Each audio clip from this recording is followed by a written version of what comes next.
आप सभी का खैर मकदम है आपके अपने official YouTube channel chalk and duster academy में एक बार फिर से। और आज आप लोगों के साथ मैं हाजिर हूँ एक नए सेशन के साथ। और आज का जो सेशन है वो बहुत ख़ास होने वाला है, क्योंकि आज हम लोग सीटेट उर्दू के हवाले से बात करेंगे जो 2026 में आपका एग्ज़ाम होने वाला है। ये क्लास सीटेट और यूपीटेट दोनों के लिए जो है वो क्या होगी, कारआमद होगी, क्योंकि आज हम लोग कुछ ऐसे वन वर्ड्स पढ़ेंगे जो एग्ज़ाम में आते हैं और बच्चे उन्हें जो है वो कंफ्यूज हो जाते हैं, क्योंकि उनको इसका मतलब इंग्लिश में पता होता है या उसका हिंदी में मतलब पता होता है, लेकिन उनका जो है वो उसका मतलब उर्दू में नहीं होता। जैसे हम लोग कहते हैं एक लफ्ज़ होता है अधिगम, जिसे हम लोग इंग्लिश में कहते हैं लर्नर। तो बहुत सारे बच्चों को ये नहीं पता कि अधिगम को हम लोग उर्दू में क्या कहते हैं। इंग्लिश में पता होता है, लेकिन कुछ बच्चे जो है वो लैंग्वेज चुनते हैं उर्दू, तो उसमें जो है वो कुछ ऐसे वर्ड्स होते हैं जो बच्चों को मालूम होने चाहिए, या वो बच्चे उनको जो है वो मालूम नहीं होता तो सवाल गलत कर लेते हैं। तो आज के सेशन में हम लोग उसी पर जो है वो रोशनी डालेंगे। ऐसे वन वर्ड्स बताएंगे जिससे आपसे एग्ज़ाम में 3 से 4 सवाल जो है वो क्लियर हो सकते हैं। चाहे वो हम लोग बात करें इक्तिबास की, जैसे इक्तिबास को हम लोग क्या कहते हैं, पैराग्राफ कहते हैं। और पैराग्राफ के अलावा अगर हम लोग इसे हिंदी में बात करें तो उसे हम लोग क्या कहते हैं, गद्यांश कहते हैं। तो इस तरीके के कुछ वर्ड्स होंगे जो आज के सेशन में हम लोग बात करेंगे। आप लोग जो है वो क्लास को शुरू करने से पहले एक पेंसिल और एक नोटबुक ज़रूर नोट करने के लिए रख लें, क्योंकि ये आज के सेशन आपके लिए जो है बहुत कारआमद होने वाला है। तो सबसे पहले हम लोग बात करते हैं कि ये जो अधिगम है इसको हम लोग जो है वो लर्नर बोलते हैं, लेकिन उर्दू में क्या बोलते हैं, उर्दू में बोलते हैं आमोजिश।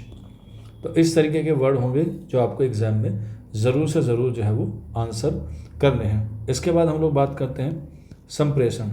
संप्रेषण का मतलब होता है कम्युनिकेशन, यानी कि बात करना। उर्दू में कहते हैं तरसील। इसके अलावा फिर हम लोग बात करते हैं मूल्यांकन। मूल्यांकन का मतलब होता है एवोल्यूशन, और एवोल्यूशन को इंग्लिश में एवोल्यूशन कहते हैं और हिंदी में मूल्यांकन, और उर्दू में कहते हैं अंदाज़े कद्र कहते हैं, अंदाज़ा कद्र कहते हैं। अब मूल्यांकन जो है वो 3 तरह का होता है।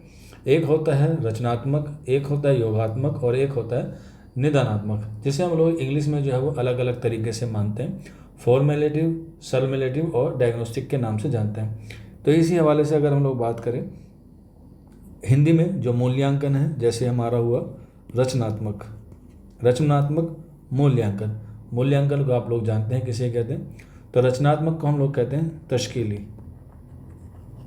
क्या? तश्कीली। इसके आगे आप लोग लगा सकते हैं अंदाज़ा कद्र।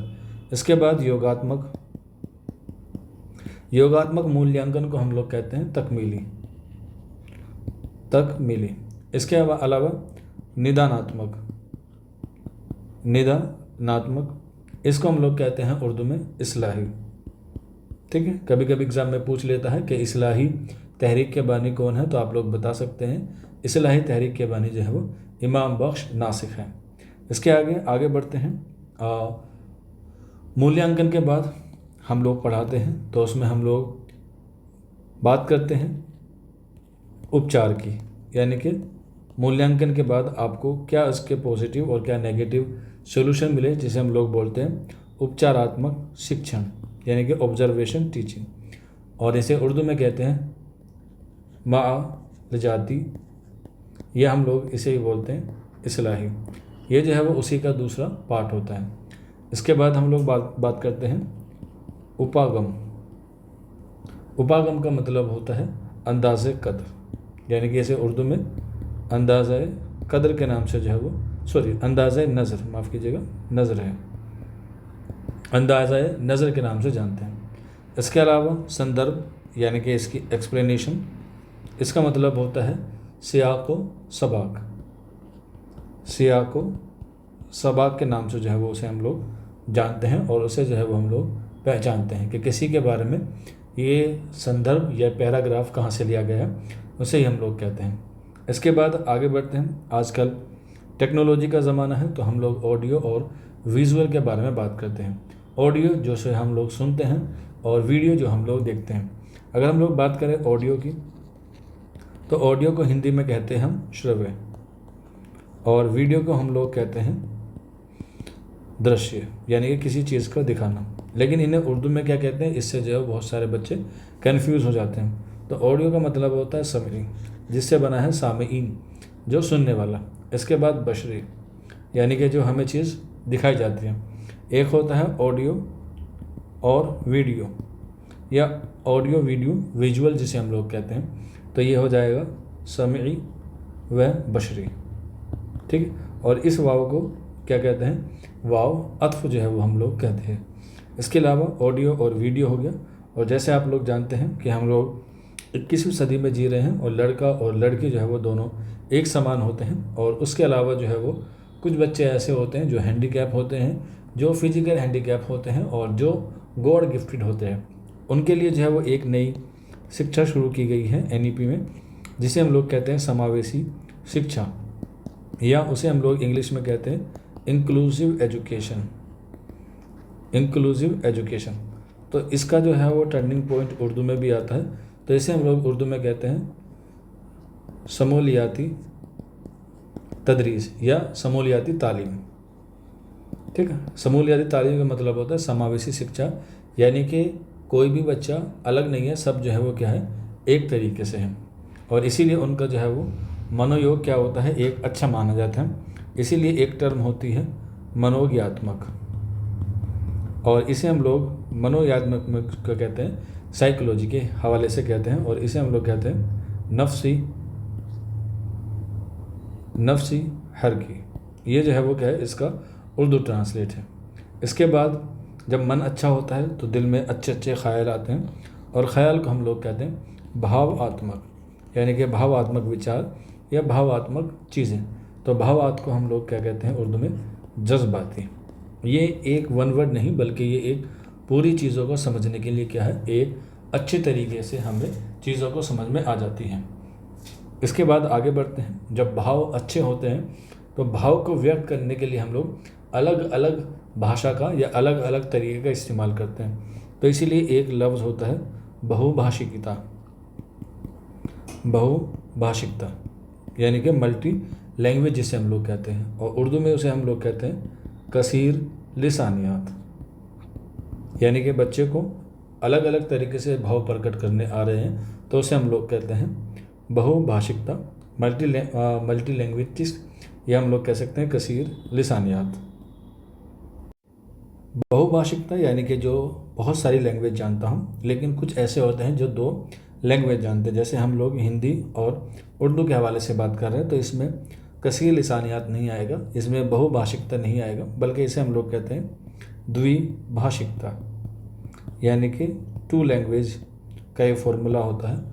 एनईपी जो है वो 3 लैंग्वेज का है। तो ये द्विभाषिकता किससे बात करते हैं, जू लिसानियात के बारे में जो है वो बात करते हैं।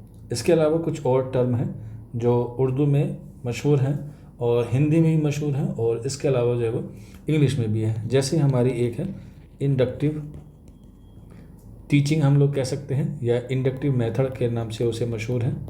और इंडक्टिव के बाद आता है डिडक्टिव मेथड, ठीक है। हिंदी में इसे हम लोग कहते हैं, एक को कहते हैं आगमन विधि और एक को कहते हैं हम लोग निगमन विधि, और इसके अलावा जो है वो आगमन विधि, ठीक है। अब मुझे कमेंट बॉक्स में ज़रूर बताइएगा कि इंडक्टिव मेथड और डिडक्टिव मेथड यानी कि निगमन विधि और आगमन विधि का जो फाउंडर है, या कह सकते हैं संस्थापक हैं, संस्थापक का मतलब होता है बानी कौन है, ये आप लोग मुझे कमेंट करके ज़रूर बताइएगा। अगर हम लोग बात करें निगमन विधि की, तो निगमन विधि को उर्दू में कहते हैं इस्तखराजी तरीका, और इसे हम लोग कहते हैं इस्तकराई तरीका,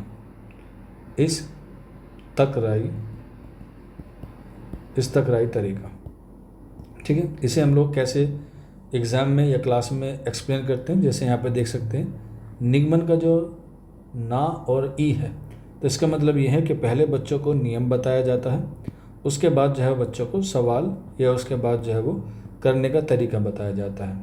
इसके अलावा जो आगमन विधि है उसमें पहले बच्चों को सवाल समझाया जाता है और उसके बाद जो है वो उसके नियम जो है वो बताए जाते हैं। इसीलिए इसको जो है वो याद करना ज़रूरी है। तो यानी कि यहाँ पर जो है वो निगमन विधि और आगमन विधि, कैसे इसे हम लोग समझते हैं एग्जाम्पल के हवाले से। जैसे आपने देखा होगा ताजमहल, ठीक, यह हुआ ताजमहल।